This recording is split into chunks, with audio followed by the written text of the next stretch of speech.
सिकंदर बादशाह के मर जाने के पश्चात उसकी माता मोह की अग्नि में सदा जला करती थी। एक दिन मोह अग्नि में पागल जैसी होकर अपने पुत्र सिकंदर की कब्र पर गई और अपने अज्ञानपूर्ण धारणा अनुसार रो रो कर बेटा सिकंदर कहकर पुकारने लगी। इतने में कब्र के अंदर से इतनी जोर से आवाज़ आई कि मालूम हुआ करोड़ों मनुष्य बोल रहे हैं। माता आश्चर्यित हो गई और कहने लगी, मैं एक सिकंदर को पुकारती हूँ, इसमें से बहुतों की आवाज़ क्यों आ रही है? कब्र से फिर आवाज़ आई, आप किस सिकंदर को पुकारती है?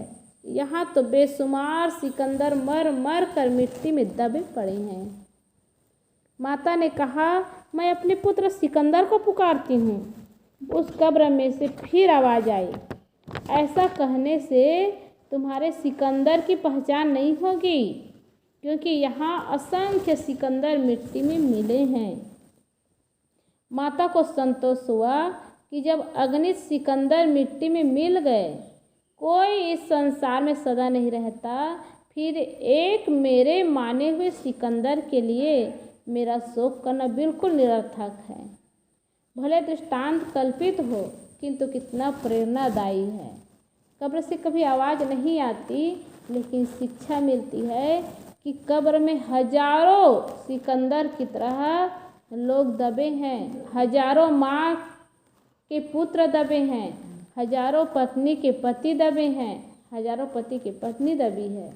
तो इस तरह से उस कब्र में हजारों लाखों नहीं करोड़ों लोग दबे हुए हैं। एक घर में छोटा पुत्र मर गया। पिता कहीं बाहर गया था, माता घर में थी। माता ने मृत पुत्र को एक कोठरी में लेटा दिया।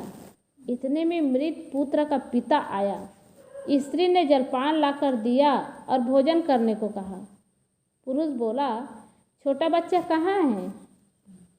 उसे लाओ, जरा खिला लें तब भोजन करें। क्योंकि माता पिता कहीं बाहर रहे और बाहर से दिन भर काम करके आए और शाम को बेटा बेटी को न देखे ना, तो वो लोग परेशान हो जाते हैं। कल मनीषा फ़ोन की थी तो कहने लगी, साहब दिन भर बाहर रहो और शाम को बेटा बेटी को ना देखो तो अच्छा नहीं लगता है। देखो ना, आई मैं तो कहाँ घूमने चली गई है। तो इस तरह से अपने बच्चों को शाम को आए और माता पिता ना देखे तो अच्छा नहीं लगता। वैसे ही वह पुरुष कहने लगा, उसे लाओ जरा खिला ले तब भोजन करे। स्त्री ने कहा, सोता होगा बच्चा, चले आप भोजन करें, फिर खिलाएंगे।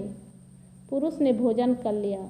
पश्चात पुत्र की खोज की। स्त्री ने कहा, जिसको आप अपना पुत्र मानते हैं वह तो परदेसी था, उसका कर्म भोग समाप्त हो गया, वह आज परलोक सिधार गया है, उसका शव कोठरी में लेटाया है।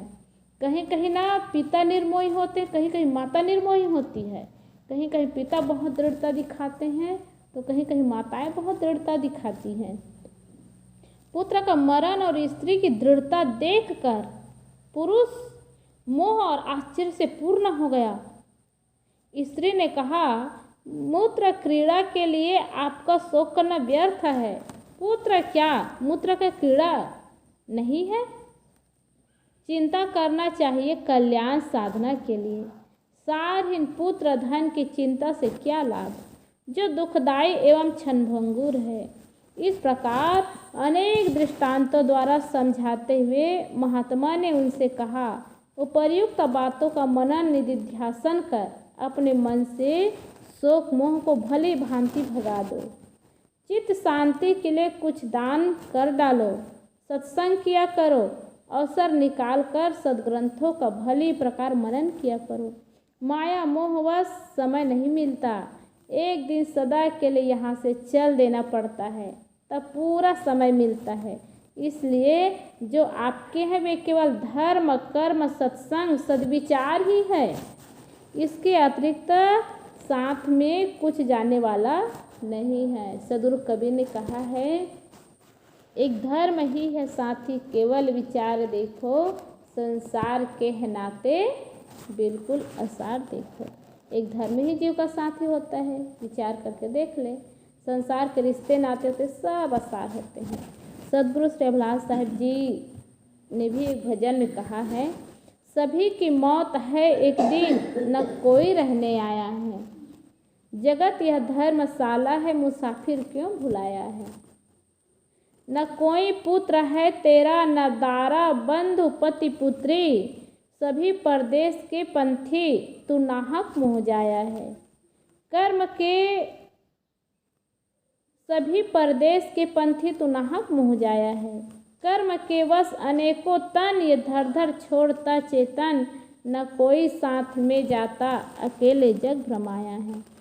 सभी है स्वार्थ के साथी, कुटुंबी मित्र संबंधी, करे तो धर्म सत्संगत, ये पाकर मानुष काया है।